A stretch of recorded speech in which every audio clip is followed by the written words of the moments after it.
In the slums of Madripoor, a man and a woman are interrogating an agent named Kim.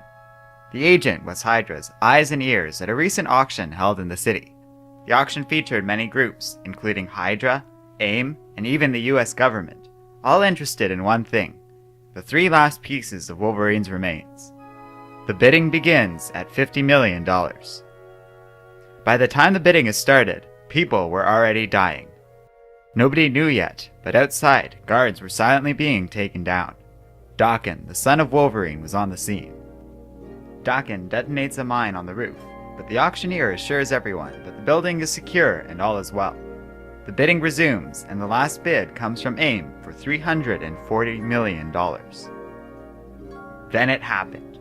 Daken bursts into the room and instantly kills the auctioneer.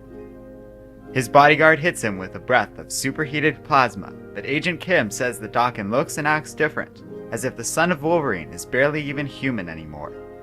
He easily handles the plasma breath and slaughters the bodyguard. Everyone tries to run, but Daken has sealed the exit.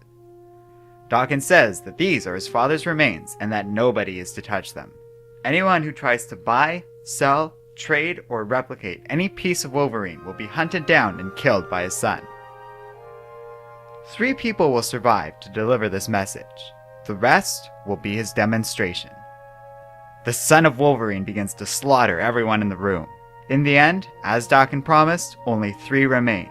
Viper, a woman, and Agent Kim look on in shock.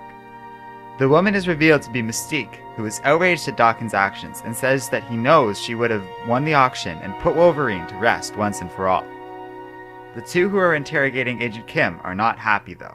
They demand to know why Daken let them live, but he will not say. The woman's eyes begin to glow, and she reads his mind to discover that Daken let Agent Kim live because they were once lovers. The 2 Hydra agents remark that this is too bad, as they could have used him. 2 days later, Daken has taken Wolverine's remains to Okinawa.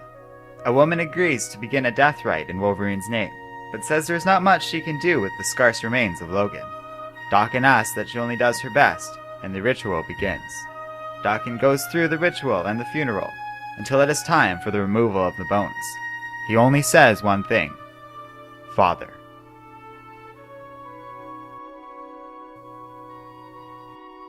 Hello and welcome to Comic Island. My name is Arden, and this is my recap and review of Death of Wolverine, the Logan Legacy number 5. You know, you really can't judge a comic book by its cover. I didn't expect I was going to enjoy this issue of the Logan Legacy, as Daken has never exactly been my favorite character, and I'm getting pretty tired of all these follow-up comics to Wolverine's death, especially considering at this point he died a month ago.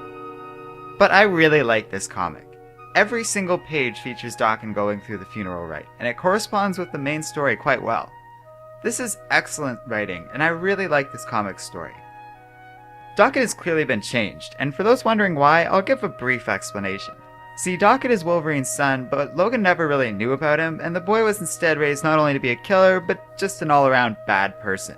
It's a compelling story, but I've always found him a little annoying as a character, as to me he's been sort of a bratty version of Wolverine. So when he died in Uncanny X-Force, I was a little happy to see him go. It was a brutal, sad death that really fit with Daken's character, and left his story on a solid note, and I was just happy to be done with him. So I was a little bit disappointed when the inevitable happened and Daken was revived as part of the Horsemen of the Apocalypse on the pages of Uncanny Avengers. However, this is the first we're seeing of Daken since that time, and it looks like he's been changed quite a bit by this experience. And I find this change rather fascinating. This is a new and different Daken, and I was really surprised by this aspect of the comic. I want to see more of how Daken has changed, as he seems to have gained a sense of honor, though he fights more like an animal than ever before, and still kills people mercilessly. That's an interesting combination, and something I hope we see more of in the future. I also adore the art in this comic. Viper doesn't say one word in this story, but just look at her face in this page. It says so much. So I give a lot of kudos to Elia Benetti, the artist of this comic. Everyone did a really good job with the Logan Legacy number 5, and I do recommend this comic. Let me know what you think in the comments section below, and thanks for watching!